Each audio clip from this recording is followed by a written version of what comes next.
OFW sa LA, may bagong pasabog tungkol dito sa ating cute na First Lady, Lisa Marcos.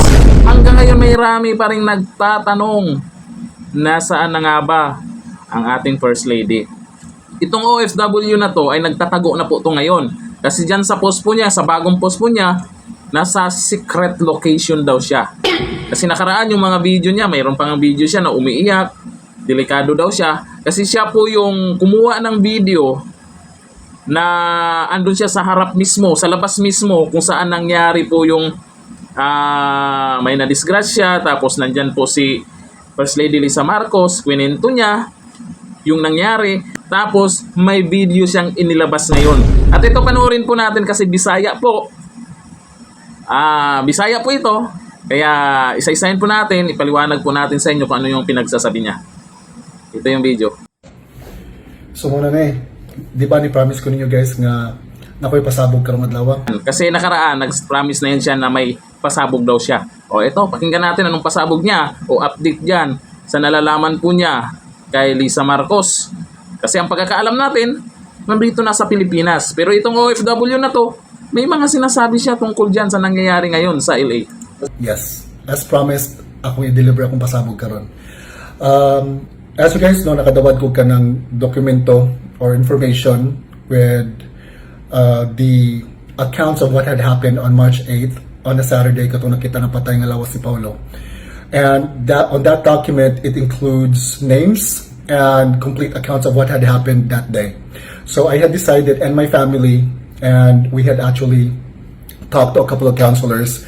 Now, just to keep it for the time being, to protect me and my family. So, mo na akong buhaton. However, that does not mean na ako nang itago niyong tanan. So, akong hinahinayon og yabo on what I know. Okay? So, before na ko ni buhaton, nasa ko ipakita ninyo nga video. And okay, may video daw siyang ipapakita bago may pasabog siya. What you think about it?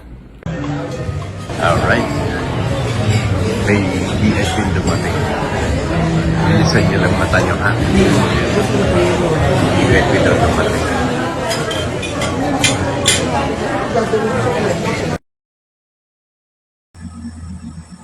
Ang nag-login.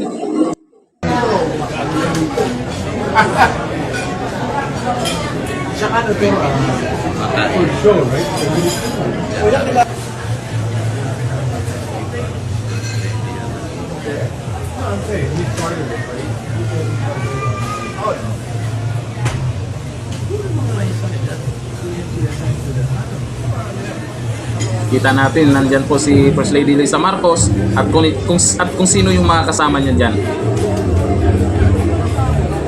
May nakakuha na rin ng ibang video niyan eh. Doon sa pinalabas natin nakaraan. So,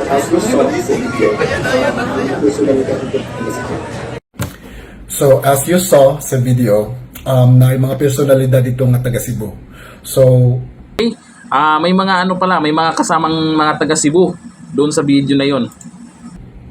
kini video actually para ni sa mga Cebuano or pwede ra sa mga dili ra sa taga Cebu o kanang interesado mo. But as you saw sa video, na ay mga personalidad dito nga taga Cebu, no? Kaila kayo tani nila.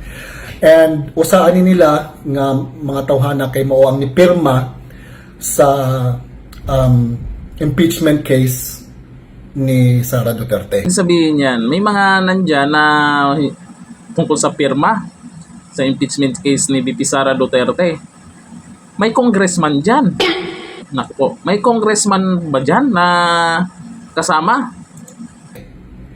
And wala mo ni hibong kani siya umagad maguni siya no sa atong gobernadora diha karon sa Cebu. Wa mo ni hibong ngano ni pirma sila nga maka Duterte makina sila sa una. Di ba? Kusgan makito lang support ni Duterte sa una karon for some reason nawala. Okay, may mga kasama siya dyan na dati daw mga Duterte supporters na pumirma para ma-impeach si VP Sara. Vocal na kayo nga atong kanang gobernadora di aron sa Cebu nga musuporta gyud kuno sila ni BBM, and you wonder why. Now karon, going back to the video, kana sila mga tawhana nga nakita niyo karon kay part na sila sa entourage. O mga bright mo, please catch up. kana sila wa mo nahibong na nagsugod naman untaw pangumpanya pero wala man ang mga tawhana ron sa pangumpanya. O mo kabantay, missing in action sila. That makes you think. Karon, kinis lang mga tawhana na family reunion, wala nang apil, watakibaw. I really don't know sa Itong mga kasamang iba ni cute nating First Lady Lisa Marcos ay wala dong balita kung nakakauwi ba o yung family reunion. Kung baga ay posible, di man niya direktang sinabi, nakasama hanggang ngayon kung nasaan yung si Lisa. o kanang nauli. Honestly I really don't know kung nauli na ba sila. Kasi ang ilong gingon mo ni Castro kay nauli na ko natong pagpisa Jace. One thing I can guarantee you, wala ni sila gipapauli atong pisa Jace.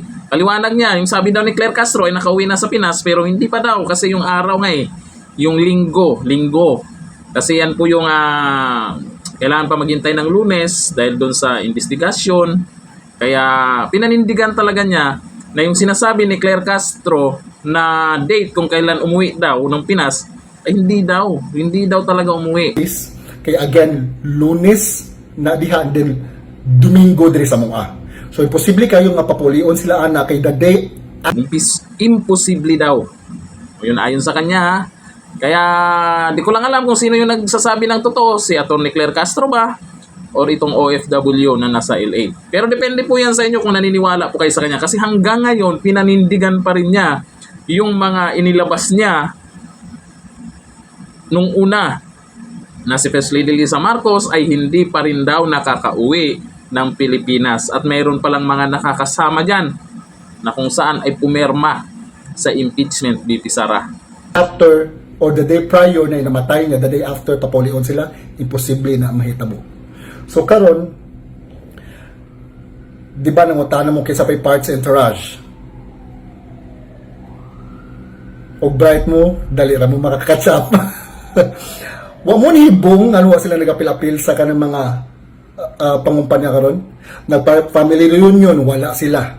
Pero kasi ngayon daw mga hindi natin nakikita. Malay natin ayaw nila magpakita sa social media, di ba?